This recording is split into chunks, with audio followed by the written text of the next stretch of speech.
Jared Coker runs a small YouTube channel where he documents his trips into abandoned buildings across America. Since 2020, he's uploaded more than 200 videos, most of them quiet explorations of forgotten places. But in March 2022, while filming inside an abandoned dog treat factory in Wichita, Kansas, he captured something far more unsettling than peeling paint and empty hallways. The video begins normally enough. Jared wanders through silent rooms, listening to the occasional bang echo somewhere in the distance. The factory appears completely empty. No squatters, no workers, nobody. I said, this place is crazy. It just surprises me everywhere I turn. Uh-oh. There's a car right there. I can't figure that should be too much of a problem for me though, because the way I'm going to go out is completely circling around here like I did to get in, so... Oh, they're out of their car. Oh, they're coming in the gate. They're coming in the gate. On second thought, I might just want to wrap this up a little quicker here. I want to see where he goes though. Yeah, if I'm going to leave here, I'm going to need to know exactly where he's headed towards. Oh crap. He's really coming all the way in here. He's opening the second gate.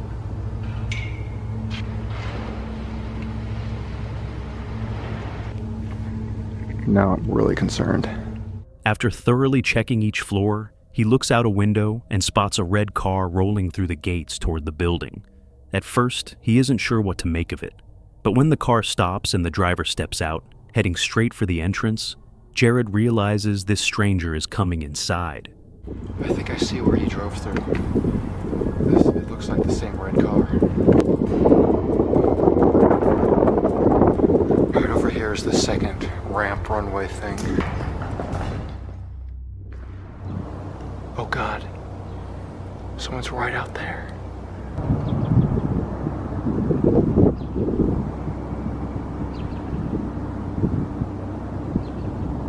What do I do? I couldn't tell what he was holding. He immediately tries to slip out unnoticed, but the car moves out of sight, leaving Jared with no idea where the man is or which entrance he might be using. Moments later, Jared sees him again, cutting through the woods toward the main door, holding something in his hands. From Jared's angle, there's no way to tell if it's a flashlight or something more dangerous.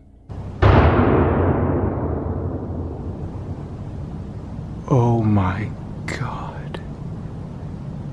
Was that a gunshot? I think it was.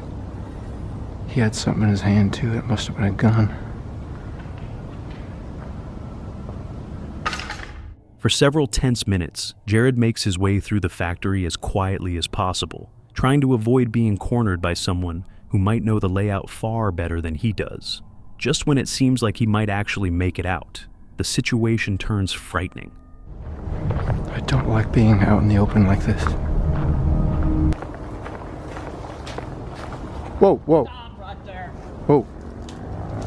Who else is with you? Oh, it's just me.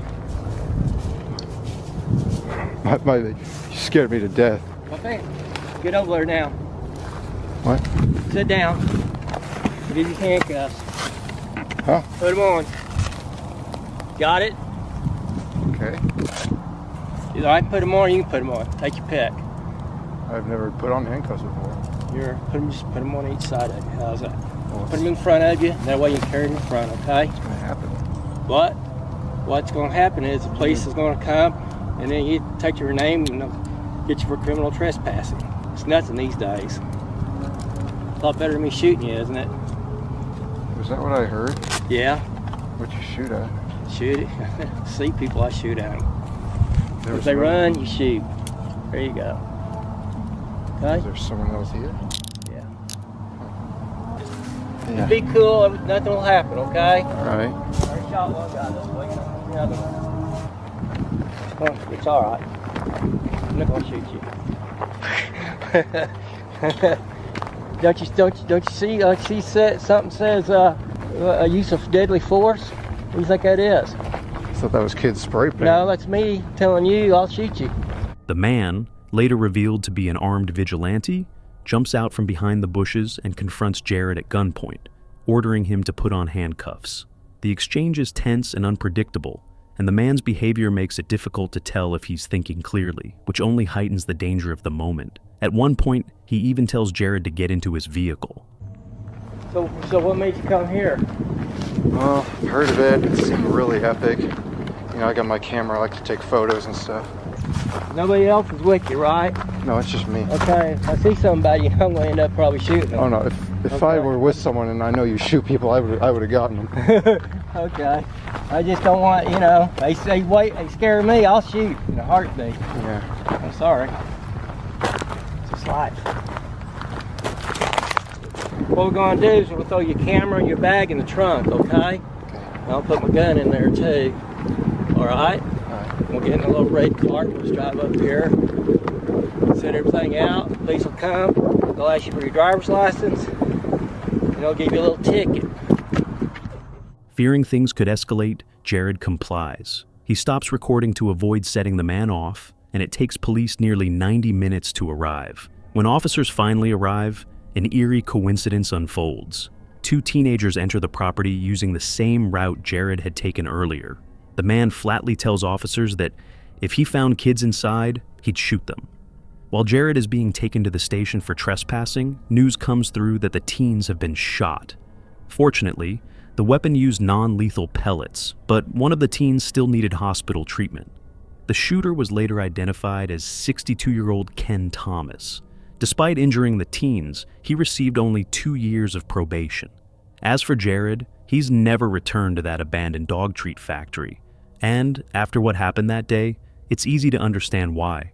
What's up, Silent Nightmare family? I have something huge to share with you today. If we hit 100,000 subscribers, 10 lucky subscribers will each receive a $50 gift card. You can choose any gift cards. That's $500 in total prizes as a thank you to this amazing community. It's super easy to enter.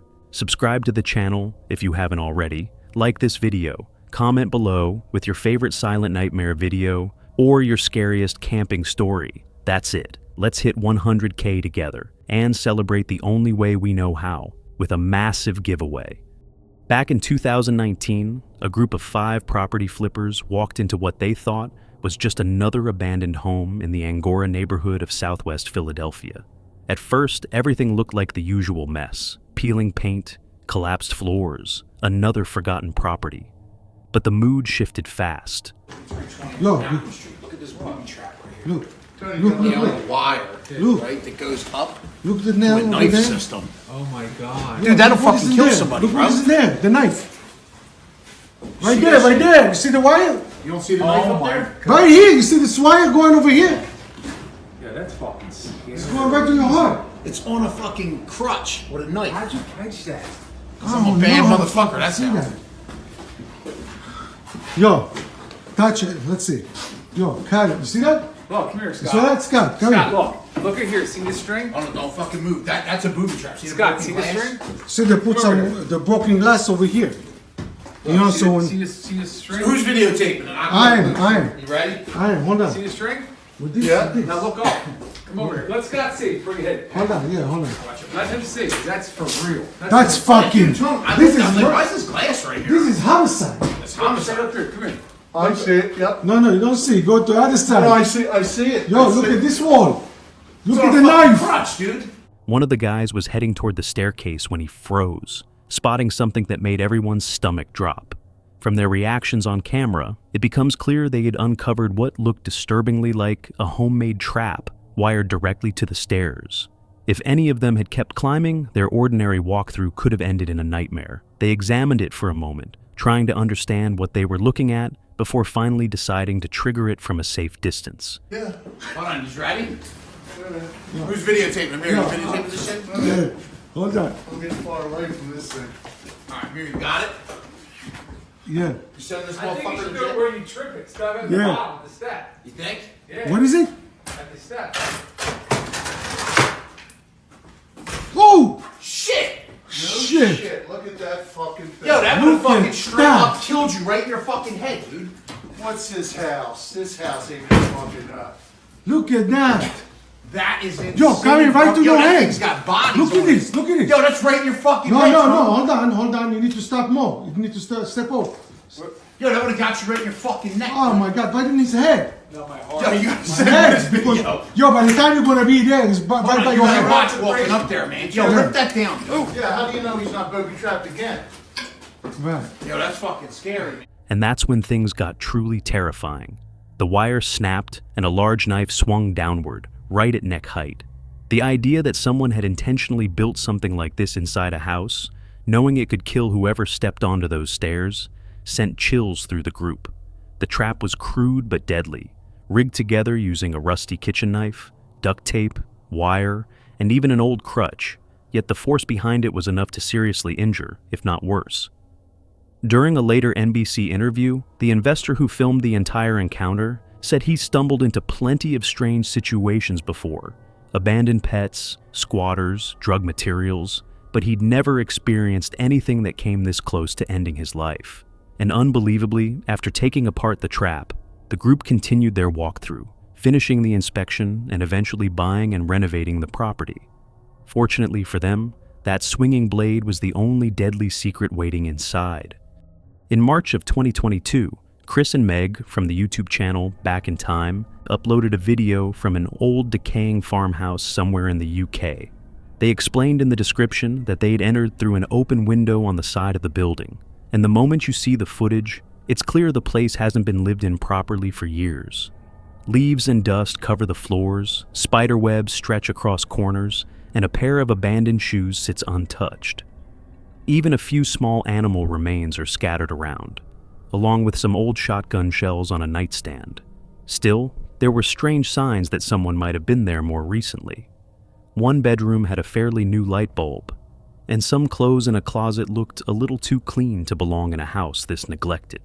From the photos left behind on the walls and shelves, Chris figured a family with 4 kids once lived here. Nothing about the place prepared them for what they were about to find. Heads down. It's like a nice, thin, narrow piece of carpet that comes all the way across. Absolutely nuts. We shall come into this bedroom here. And wow. What an absolute beauty this place is. Try to get the light a bit better on there, but look at that bed.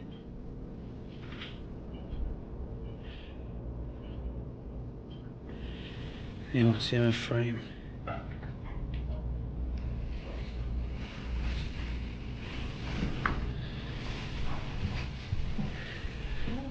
So they've still got the old bag. That's what the old people use these days, don't they? Get all their shopping in. Little table there with a few bits. Look in that wardrobe. I'll just give him you. Can I help you? Oh my god! Fucking hell! You're alive! You are? Fucking hell, man! You live in here, you can't live in here. Yeah? No! But real can't. Look We at thought it your was hair. abandoned. We thought it was abandoned. You can't live in here. Yeah. Holy shit! Are you okay? Yeah, thank you. We thought How that did you get in? there's a window that's open downstairs. Window open. Yeah, Yeah. it's an open window. What we do, We do take videos on. pictures of like old farmhouses because we're really interested in them. Oh. We thought it was abandoned because of this. No. You live in here. As they moved upstairs and stepped into one of the bedrooms, Chris walked in first and thought the room was empty, until Meg entered behind him and made a noise. That's when the figure in the bed suddenly sat up. An elderly woman had been sleeping there. The moment she woke, both explorers jumped in shock. They blurred her face for privacy, but it's clear she was older, fragile, and living in difficult conditions. As they spoke with her, she introduced herself as Jane. She explained she had no family who could take her in, and that she'd been living alone in the abandoned farmhouse for decades. Chris and Meg stayed with her for a while, gently asking about her life and how she ended up there, turning what started as a terrifying moment into a strangely touching conversation. It's not your farm then? No. Is this your house? No. It's not your house? No. So do you just live here then? Yeah. Yeah. Oh God, I'm sorry. We didn't realise, because of all the cobwebs and all the decay, we just assumed that it was abandoned. Yeah. What happened was, I came here to help somebody, Okay. and this is only for a week I'm coming, Yeah. and that was 1993. Oh God. Wow, she's been here nearly 30 years. Yeah. Nearly 30 years, Is Jesus. that how long you stayed in here then? Yeah. Yeah. Jane claimed she'd lived in the farmhouse for 30 years. Even when Chris and Meg offered to bring food, clean clothes, and bedding, she insisted she didn't need help. According to her, the men who worked the nearby farm knew she lived there and brought her food and water every day. She said she preferred things the way they were. Before leaving, Chris and Meg promised they would visit her again. But the video didn't end on that warm note. At the end, they added a message explaining that Chris had done extensive research afterward. He eventually heard from someone who knew the farmer, and this person confirmed something surprising. Jane wasn't completely alone. According to him, the farmer actually lived in the same house with her and checked on her constantly. He also said Jane had family, including a brother, who tried to help her, but she rarely accepted support from anyone. Still unsure what to believe, Chris dug deeper. The farmhouse wasn't listed in land registry records, but another property in Jane's name showed up, one she'd owned from 1986 to 2015. When Chris visited that property, he found it in the same deteriorated state as the farmhouse. Concerned, he contacted Adult Social Services. They responded, confirming they were aware of Jane, but couldn't share details. They thanked him for the information and said they would handle it from there. Chris then asked the man who'd contacted him to tell Jane he and Meg would happily visit again if she wanted. After that, no more updates came. And it's unclear what happened to the elderly woman living in that collapsing farmhouse. Anyone who explores that place in the future may very well run into the same heartbreaking situation. Sadly, stories like Jane's are more common than most people realize. With rising costs and the global economy stretching people thin, many elderly individuals slip through the cracks. Hopefully, Jane eventually accepted help and found a safer place to spend her remaining years. In late 2024, Yaimi, a solo camper, set out to find a quiet, wild camping spot in Norfolk just as rain began falling and dusk settled in. What should have been a calm evening in nature quickly spiraled into something far more unnerving. His first choice was picture perfect, a scenic overlook with sweeping views, but the posted signs shut that plan down immediately. So I think I'm going to have a tea here, and then I'll see what I think, and I'll potentially sleep here, or I will go home. I tell you, it's nice to stop because I've done about a squillion miles tonight. Right, I think I'm going to do an hour watch, and because I'm in charge of a motor vehicle, non-alco, no fun. Despite the uneasy silence hanging over the place, he decided this would have to do. The temperature had dropped to around 5 degrees, and he stepped outside to cook his evening meal. That's when he heard it. I don't know what the hell's going on tonight. I can hear all sorts of weird singing going on in those woods.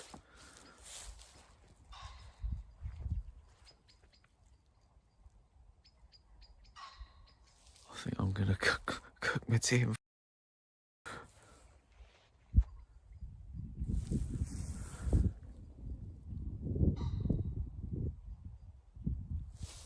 Faint at first, the sound drifted from deep within the trees. A strange, almost musical singing.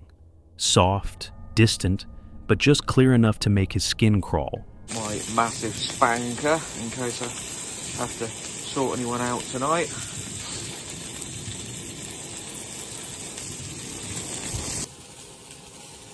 I love a temperature check. It's currently 5 degrees sitting out here, so I think I've got to see about putting some extra layers on.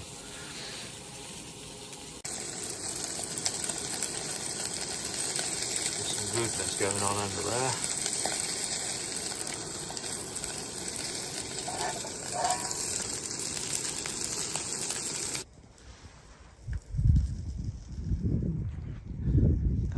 weird singing woods. Road. Pedders Way. JB, Base Camp 1. That is a tasty burger. We have a plain bun, a black pud, a mental cheese, a burger and a plain bun. No walkabout tonight, bugger that. I don't know what the hell's going on in those woods, but I don't want to end up in some cult. I think I'm going to risk a little walk. I want to know what's going on in those woods, so I'm going to do the back of the van up. And make sure I've got my keys. I don't really want to be locking myself out. I really don't know whether this is a good idea, but perhaps I'll go over there on the light off.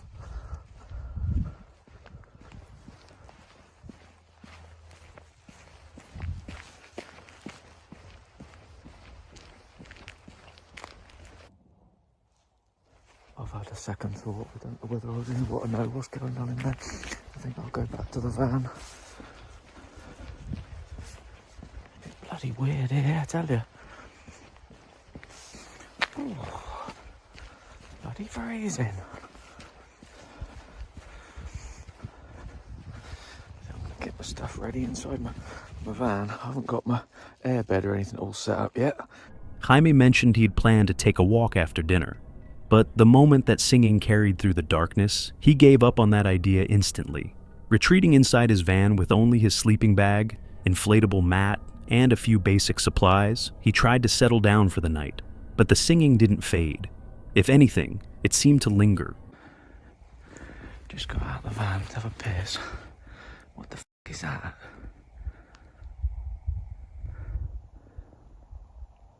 There's a light in the bloody woods now. I'll tell you what, f*** this. An eerie, drifting voice that felt completely out of place in the empty woods. The longer it went on, the more wrong the whole atmosphere felt. Later, when he reluctantly stepped outside for a moment, he froze.